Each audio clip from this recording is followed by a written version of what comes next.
आज के इस तफसीली जायजे में हम एक बहुत ही दिलचस्प सफ़र पर निकलने वाले हैं।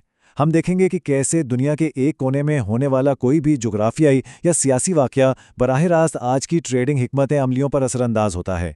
तो चलिए बग़ैर किसी ताख़ीर के शुरू करते हैं। जल्दी से देखते हैं कि आज हम किन किन मौज़ूआत को कवर करेंगे। सबसे पहले आलमी मैक्रो सूरत हाल पर बात होगी, फिर दबाव का शिकार कमोडिटीज़ को देखेंगे, उसके बाद डॉलर और महंगाई का जायज़ा लिया जाएगा, फिर आज यानी 13 मई के अहम इंडिकेटर्स पर नज़र डालेंगे और आखिर में मार्केट की हिकमत अमली और ख़तरात को डिस्कस करेंगे।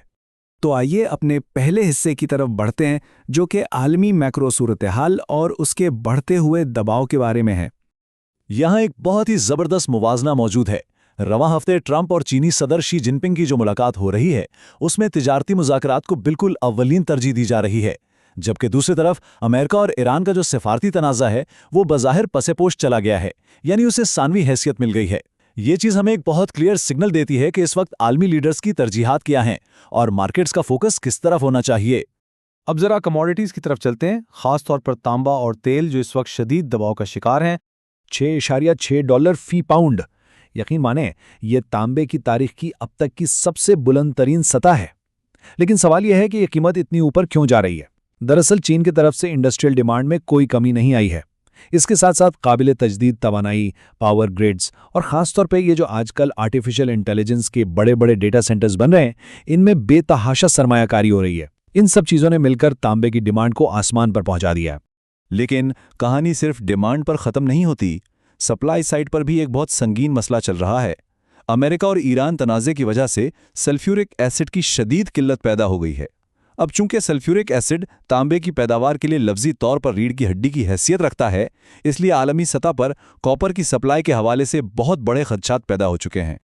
और जब हम सप्लाई चेन्स और रुकावटों की बात करते हैं तो आबनाए हुर्मुज़ को कैसे भूल सकते हैं। ये दुनिया की तवानाई की तरसील का एक ऐसा चोक पॉइंट है जो इस वक्त अमरीकी और ईरानी अफवाज की कशीदगी की वजह से तकरीबन बंद होने के करीब है। जरा सोचें, दुनिया भर में रोजाना इस्तेमाल होने वाले तेल का तकरीबन 20% हिस्सा इसी एक तंग रास्ते से गुजरता है। और अब जब आमनो जंगबंदी की उम्मीदें भी टूटती हुई नजर आ रही हैं, तो आलमी सतह पर खाम तेल, कुदरती गैस और दीगर ईंधन की तरसील का ये निज़ाम बहुत खतरे में है। लेकिन मार्केट्स कितनी हैरानकुन हो सकती हैं ना।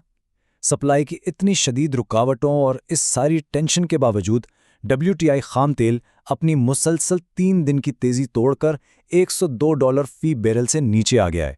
ये इस बात का सबूत है कि मार्केट हमेशा सीधे रास्ते पर नहीं चलती और बाज़-औक़ात बिल्कुल गैर मुतवक्के रिएक्शन देती है। तो अब आते हैं अपने तीसरे हिस्से की तरफ, जहां हम देखेंगे कि ये सारी सूरत हाल डॉलर और महंगाई को किस तरह मुतासिर कर रही है। 3.8%, ये अप्रैल के लिए अमरीकी कंज्यूमर इन्फ्लेशन यानी सार्फिन की महंगाई का नंबर है और ये वाकई परेशान कुन है। मई 2023 के बाद ये महंगाई की सबसे बुलंद तरीन सतह है और इसकी सबसे बड़ी वजह वही मशरिक़ वस्ता के तनाज़ुआत और तवानाई की बढ़ती हुई कीमतें जिनका हमने अभी जिक्र किया है। महंगाई का ये जिन वापस बोतल में जाने का नाम नहीं ले रहा।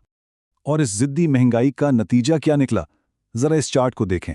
इस साल फेडरल रिजर्व की तरफ से शरह सूद में कटौती की तमाम उम्मीदें बिल्कुल ज़ीरो हो चुकी हैं, कोई चांस नहीं है। बल्कि उल्टा, अब दिसंबर में शरह सूद में 1/4 पॉइंट इजाफे के इम्कानात 35% तक पहुंच गए हैं। ये इस साल के शुरू में की गई तमाम पेशगोइयों के बिल्कुल उलट है। ये मार्केट के लिए एक बहुत बड़ा शॉक है। इसी वजह से अमेरिकी डॉलर इंडेक्स गैर मामूली तौर पर मजबूत है। ये मुस्तकिल मिजाजी के साथ 98 की सतह से ऊपर खड़ा है। रेट कट्स की उम्मीदें खत्म होने का सीधा सा मतलब ये है कि डॉलर फिलहाल अपनी बादशाहत बरकरार रखेगा और अपनी ताकत कम होने नहीं देगा। अब हम मार्केट के उन बड़े और मैक्रो ट्रेंड से निकलकर आज के दिन पर आते हैं, यानी 13 मई के अहम इंडिकेटर्स और आज का कैलेंडर। ये आज का तफसीली इकोनॉमिक कैलेंडर है। इसमें जो हिस्से सुर्ख रंग से हाईलाइट किए गए हैं, ये हाई इम्पैक्ट जोन्स हैं। ये वो वक्त है जब मार्केट में शदीद उतार चढ़ाव यानी वॉलेटिलिटी आ सकती है। इन सुर्ख निशानात का मतलब सीधा सा यह है कि मार्केट किसी भी वक्त बहुत तेज़ी से करवट ले सकती है और हमें इसके लिए तैयार रहना होगा। अगर हम आज की टाइमलाइन को देखें तो सुबह ऑस्ट्रेलिया और जापान के मुस्बत डाटा ने एक बुनियाद ज़रूर बनाई है, लेकिन असल एक्शन दोपहर से शुरू होगा। दोपहर 2 बजे यूरोप का एम्प्लॉयमेंट डाटा आने वाला है। फिर शाम 5:30 बजे अमेरिका का PPI डाटा आएगा, जो बहुत अहम है।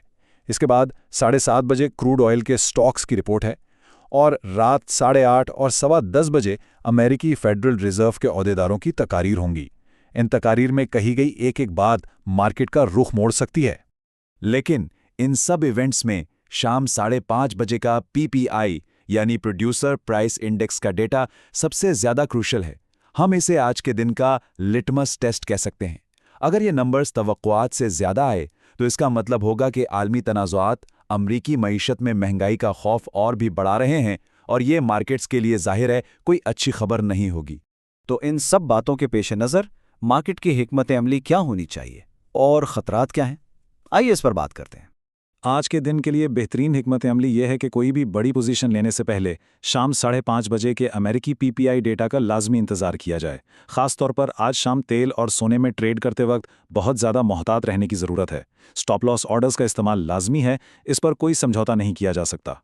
और हाँ, इस सारे आलमी उतार चढ़ाव का गहरा असर कल सुबह पाकिस्तान स्टॉक एक्सचेंज की ओपनिंग पर भी मुतवक्के है, तो उसके लिए भी ज़हनी तौर पर तैयार रहना होगा। तो इस पूरे तज्जिए के बाद एक बहुत बड़ा सवाल जहन में आता है, क्या जियोपॉलिटिक्स और इस ज़िद्दी महंगाई का ये खतरनाक गठजोड़ मुस्तकबिल में आलमी ट्रेडिंग के तरीक़ों को हमेशा के लिए बदल देगा? क्या हम एक बिल्कुल नए माशी दौर में दाखिल हो रहे हैं? ये वो सवाल है जिसका जवाब आने वाला वक्त ही देगा।